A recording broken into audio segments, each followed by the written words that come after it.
We're so glad you could attend. Come inside, come inside.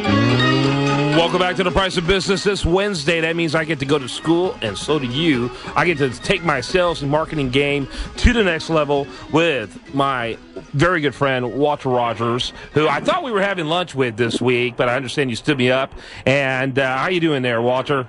I'm doing outstanding, and I hated to stand you up, but unfortunately I'm on my way to Los Angeles today, and I'm actually calling you from the Intercontinental Airport. Well, we're glad to have you call you from wherever you do. I think we're rescheduled for the first week or so of August, and I look forward to that because you and I got some brainstorming to do. Plus, we're going to meet one of your recent guests, the gentleman who was a sales leader in the Mercedes line. Is that correct?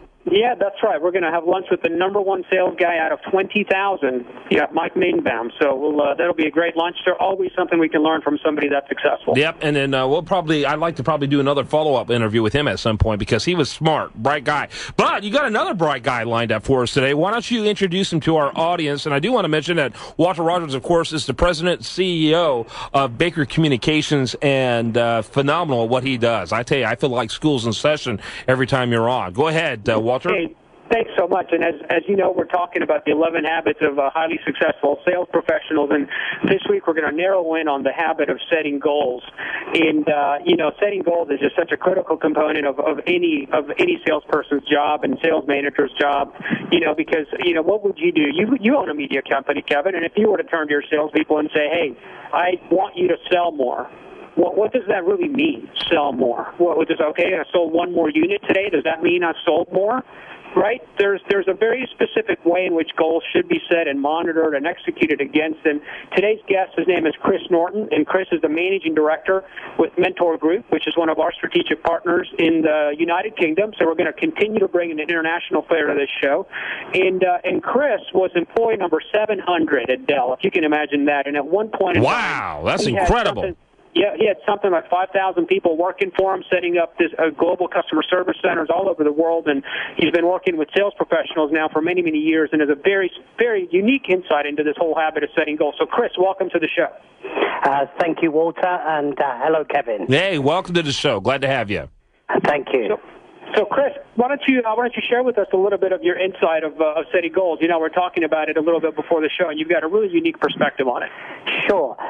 One of the things is I'm lucky enough in London to be involved in a soccer team, and I think actually, I've spent most of my life in sales, but there's some things that we can learn from sport. Not all good all the time, but I think around goal setting and achievement, there's something that we can learn. One of the things that I've noticed, and I've worked with some great sports people, is they have what I would call a 3-part meal when they're setting their goals, and you have to eat each part of the meal. So I just thought if I run through what those are, and then Walters will pick them up into the more traditional type of goal setting. So let me just take you through this then. So a lot of sportsmen, the first thing they do is they really, really hone in on what success is. And they do this in 2 ways. One is they always state it in the positive, so you wouldn't hear a successful sportsman talk about coming second or just missing out, which a lot of times you hear with salespeople. I don't know if you've heard that, Kevin, but you hear people say, I nearly got there, or I nearly did it. That's not something that you hear from really successful sports people. They just say, what I want to do is achieve this, win this, do this in this time frame. Yeah, I call that soft language. That soft language. It's like saying, I'm going to try and do this. Why don't you just be honest and say you're not going to do it? You either are or you're not. That's right. So I was talking to Walter. I'm lucky enough to have met one of your greatest athletes, a guy, Michael Johnson, who was, 4 gold medals, 8 world championship. I think his world record stood for 12 years after he retired. And, he had a goal of winning 2 gold medals at the 1996 Atlanta Olympics, not come second in one, not nearly do it, but I'm going to win 2 gold medals. And he had that goal from seven or 8 years before those Olympics.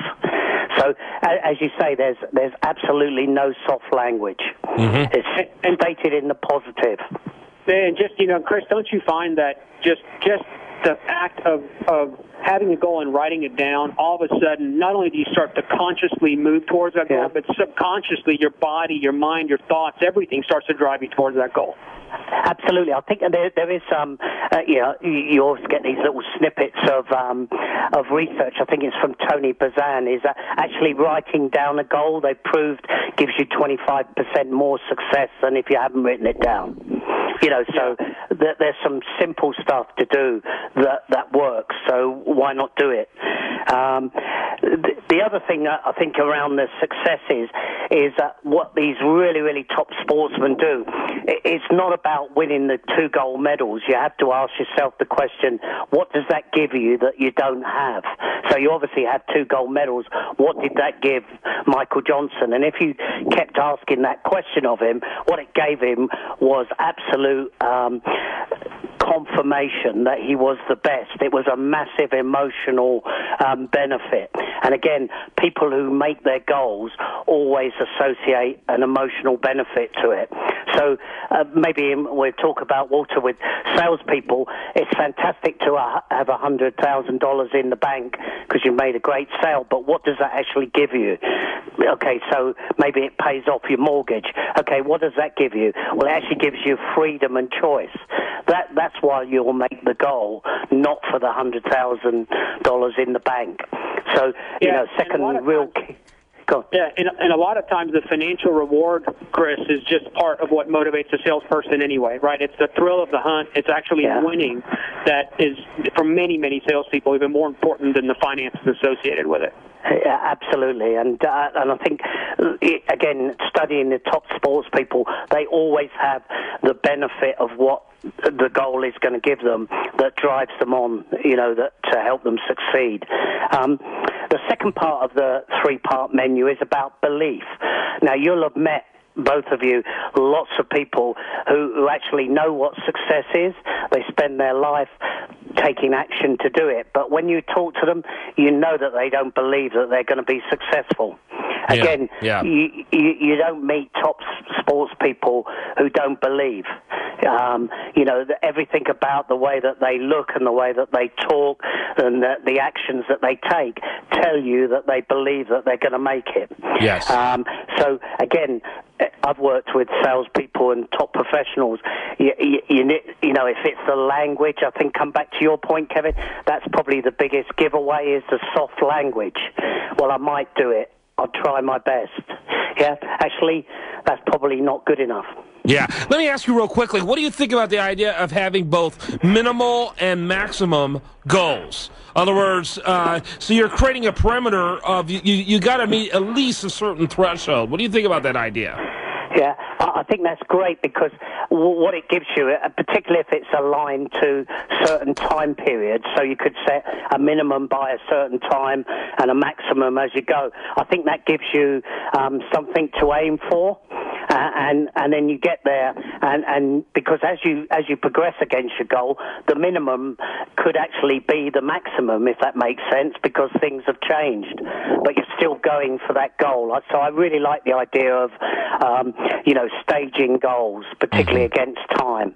Yeah, it's really interesting because I'm going to be talking about goal setting this afternoon, so what a phenomenal opportunity. And there's all kinds of anecdotal stories, and even research has been done of it, like in Ivy League schools, both Harvard and Yale, they've had studies done, and they've shown the result of those who had goals versus those who didn't, and those who daily set those things. So what a great topic. Walter Rogers, of course, he is with Baker Communications. They are, they're my source for information on sales, marketing, customer service needs. And why don't you go ahead and tell us a little bit about your company as well?